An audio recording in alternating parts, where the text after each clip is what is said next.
I don't particularly like giving talks to no one. To go in circles and say things that are nothing new that anyone who had any sense or dignity would have long ago figured out for themselves.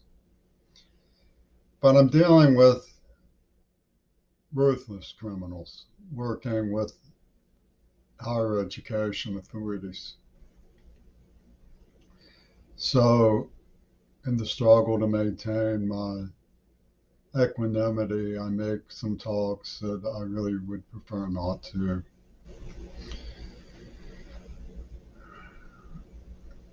First, I think you'll agree in that it's strange that anybody should have to explain, but clear that someone does have to make the attempt to explain.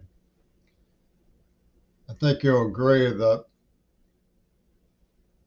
taking a child, putting a dunce hat on them, battering them senseless, humiliating them, traumatizing them,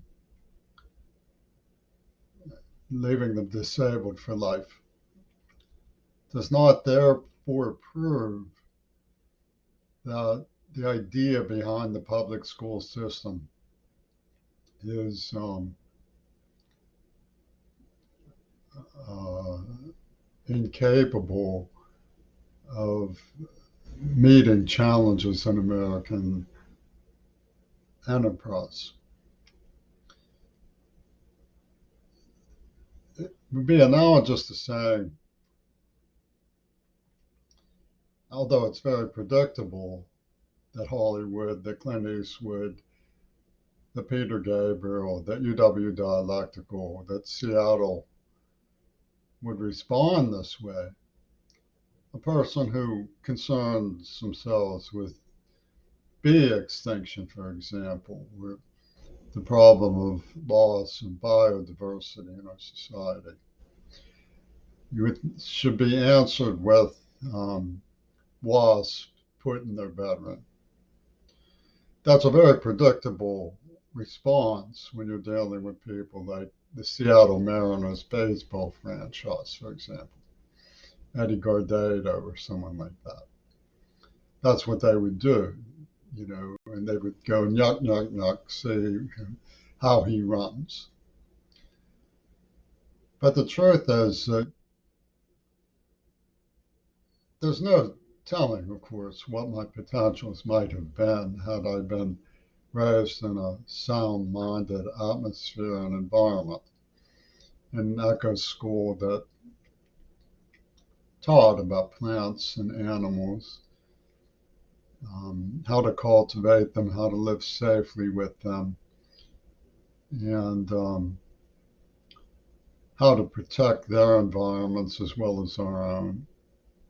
There's no telling what my potentials were, but disabling my potentials does not therefore satisfy the idea that young people cannot rise to the occasion, cannot learn, cannot um, develop meaningfully in schools with gifted, honorable teachers. I was reading the Paris Review. A professor from Syracuse said he meets so many talented students in the course of every term that he's always filled with optimism and hope at the end of the term. This perspective is not defeated by putting a dunce cap on a child, beating their brains in, releasing wasps in their room, and so on. Now, of course, the explanation given by the honored mantras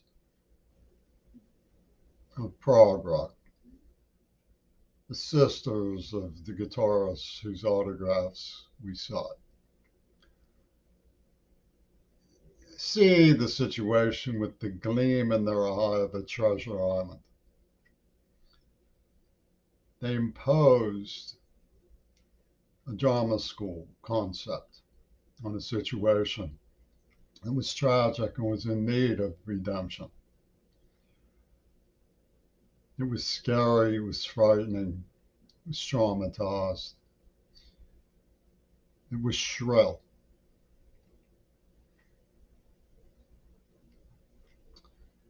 But to get what they wanted from it, they invented a scenario, a could have scenario. It had nothing to do with the truth, had nothing to do with reality. Saying that I, as little Jimmy Curry, could have saved John Lennon, which they heap with the psychosis of psychiatric overlook, saying nobody's saying that, nobody's saying it. Well, they do say it. It's erroneous. It's like saying you could have stopped Pearl Harbor. I was dealing with an 11, 12-year-old Jewish girl, and that's all I saw. I wasn't trained to believe that the children of the magistrates living next door were hostile aliens. And to put that to the people who elected them in the city of Pittsburgh, you would be rebuked. So it's a gunky, abhorrent, unfair, psychotic, deranged superimposition from a drama club, which had nothing to do with the truth. Jimmy Curry could not have saved John Lennon. He didn't know anything about the idea that John Lennon was even touchable, much less that in the boondocks and backwaters of Pittsburgh, somehow he was being called out to do something about John Lennon's moral excesses or spiritual affinity with the celebrated messiahs of yesteryear, whatever all goes on in the minds of people who love to release wasps in the bedrooms of prey of Mr. Clint Eastwood. I don't think that very many people who went to a public school, who were told to sit in their desks, fold their hands, raise their hand if they wanted to go to the bathroom, could imagine themselves as for sale in the auction blocks of a secret Hollywood moguls franchise. People say that I have misused words by calling for a moral equivalent of war against Hollywood for pulling something like this. But Hollywood is out of control.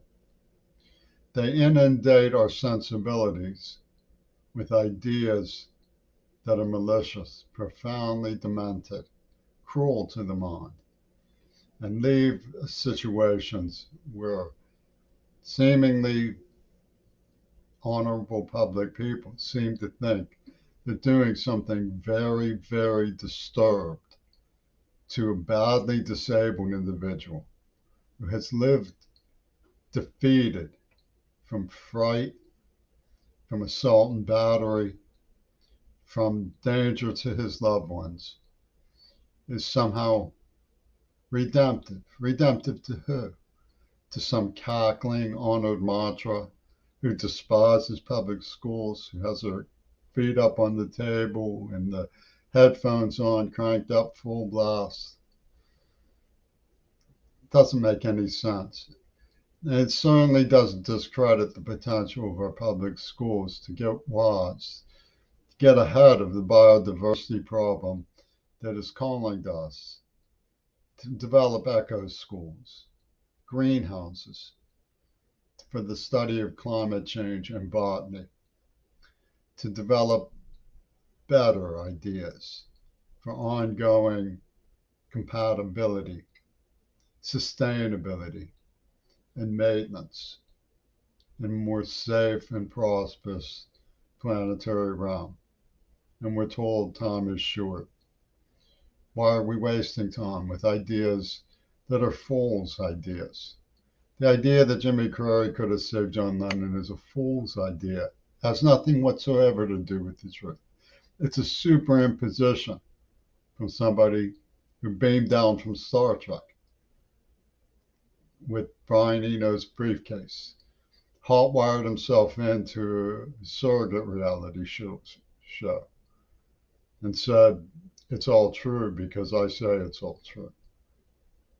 Doesn't have anything to do with the truth. It's light years away from anything that I could have done. It's from Alpha Centauri. They haven't even admitted that the girl they claim could have been understood and foiled did anything whatsoever that was wrong. And they say they need to be able to forgive me because they see doing very disturbing things to a child who was set up and cruelly humiliated is somehow redemptive to what? To the future of the planet? Doesn't really follow. Now, if you're like me, you wonder what has come down? What has happened? Where do we go from here? Hopefully, intelligent, wiser, sterner, remorseful professional detectives have come to grips with some of the problems that are coming from the personalities of our leaders and the Hollywood picture show where everybody grandizes a few ignorant, cruel celebrities.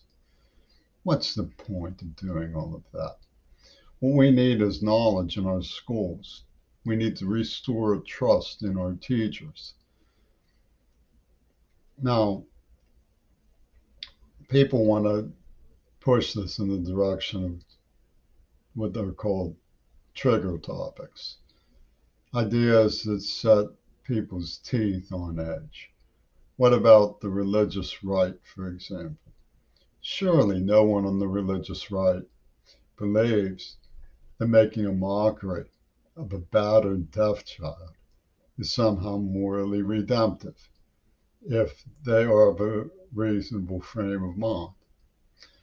It doesn't make sense.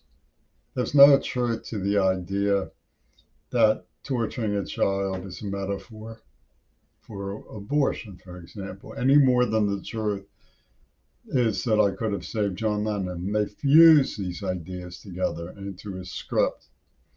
Strange as it sounds, what's the point of any of this in terms of a moral idea when you refuse to even teach the sensibility of procreation in the public schools where people were enjoined to engage in courtship, fall in love, touch one another romantically? Why would you impose a prostitution and cinema syndicate on a situation that calls for a little sensibility and leadership? That has nothing to do with moral religion.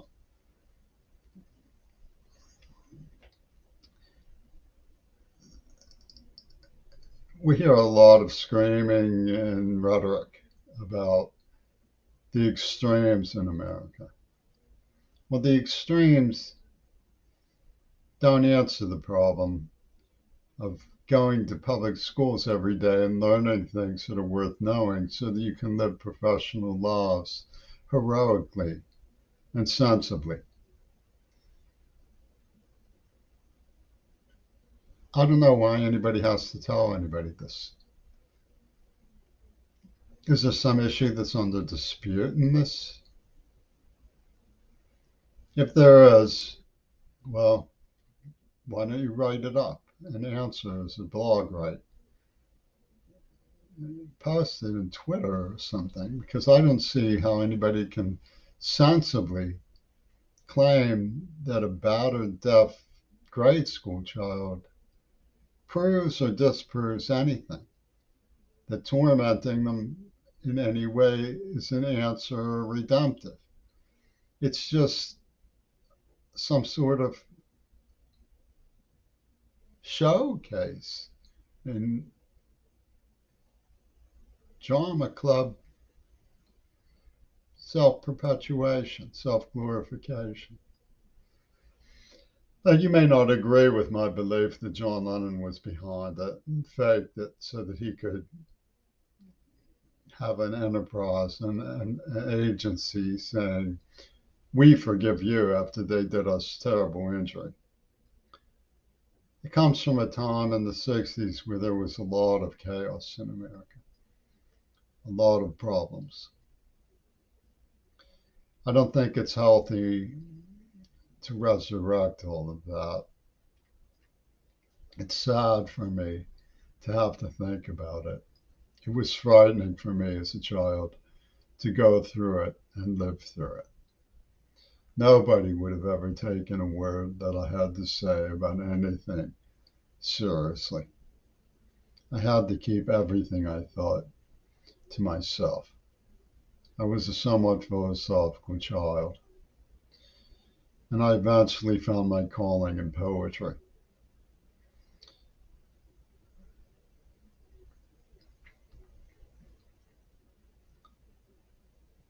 But inventing things around me, it's like saying there's something good about all of the things that went wrong with hallucinations in the 60s. I don't think we need to go back to the 60s. I don't think it's a good idea, and I don't think it's healthy. What we need to do is develop faith and job retraining so that we can be engaging of the problem of sustainability management, restoration of ecology, cutting of fossil fuel and eliminating it, learning to live with each other, and holistic understanding of the environment in eco schools.